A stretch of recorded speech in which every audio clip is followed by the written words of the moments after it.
Alternatives to common beliefs about COVID-19 coronavirus. People all around the world fear COVID-19 coronavirus.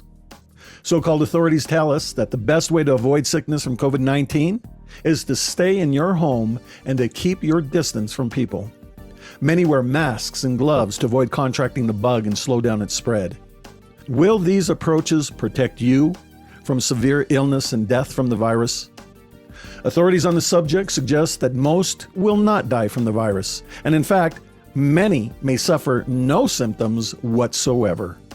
We hear that the immune compromised, those who suffer from respiratory illnesses, and the elderly are most at risk from this pandemic. That may sound like good news to some, but it certainly is bad news for others. What's the best way to protect everyone? Also, is it possible to avoid contracting this novel virus at all, ever?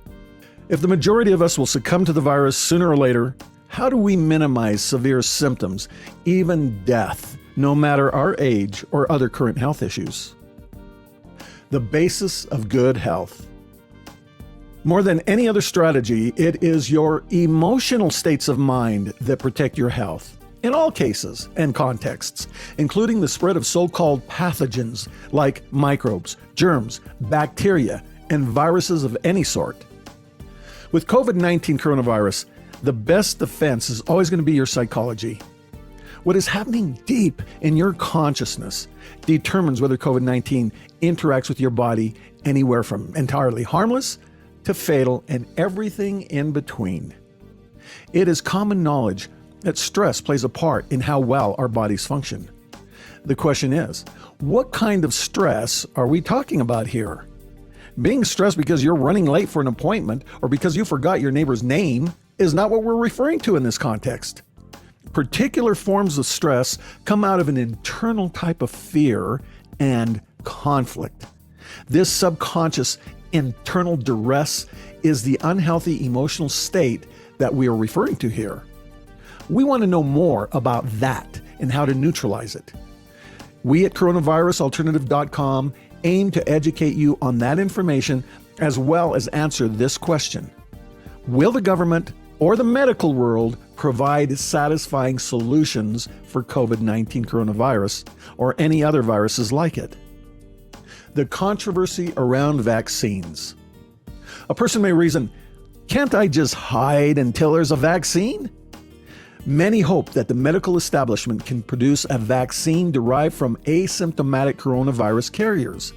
These types of vaccines contain the so-called COVID-19 coronavirus combined with other proteins called antibodies. These are administered directly into the blood system. One thing worth seriously considering is that vaccines cause a virus to enter your body without passing through the body's natural welcoming committee and gatekeepers, including such things as your tonsils.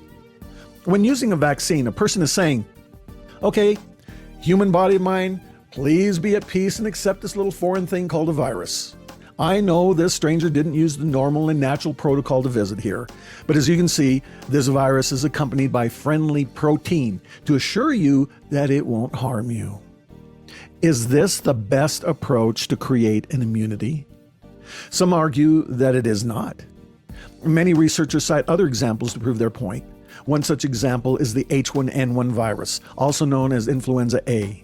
Apparently, the nickname swine flu was used as a label for this virus because many believed that pigs are its favorite host.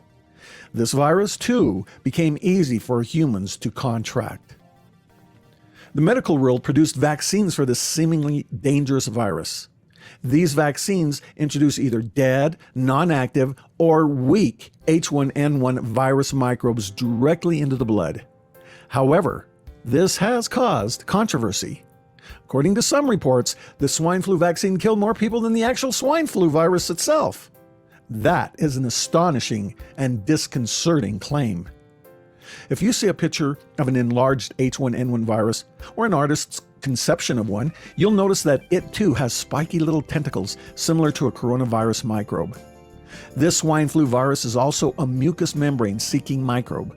Like coronavirus, the swine flu virus heads straight for the bronchial tubes and the related body parts, such as the throat and lungs. With both of these microorganisms, there is a unique design to them. Their purpose is not to kill you. These type of viruses serve a mammal with a respiratory system. When your mind and body cooperate, there is no negative consequence of this visitor entering your body. If we meddle with this natural process, we can cause more threat to our health than otherwise could happen on its own. Remember this fact: vaccines also take lives. They're not always harmless.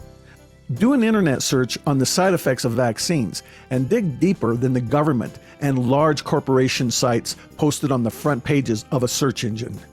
You'll see enough to scare you as much as the media's adverse reports that supposedly come from the virus itself. Some of the most popular big corporations and government blogs, articles, and websites report the truth that there is danger, but they also claim that it is minimal and worth the risk. But what if there are even safer ways to create good immunity to these seemingly dangerous viruses? Even the people that speak positively in defense of vaccines admit there are genuine dangers involved with them. Despite these concerns, the government and the medical world appear to be already planning on vaccinations as the solution to the pandemic. Many authorities believe that vaccines have had such a high success rate that agreeing to this vaccine now is worth the risk. It's challenging to know what to believe on this subject. One thing is sure: natural immunity is always going to be better than any synthetic human-made effort to create a balanced, ecologically safe, and healthy immune system in you. It may be fun to eat fruit-flavored food or drinks, but can they compare to the health benefits of eating the fruit itself? We don't say to our children, "Here, eat this orange-flavored candy. It will give you the vitamin C you need to support a good immune system in you." We don't even say, "Here, take this vitamin C supplement. You don't need to eat the fruit that it is derived from." Why not?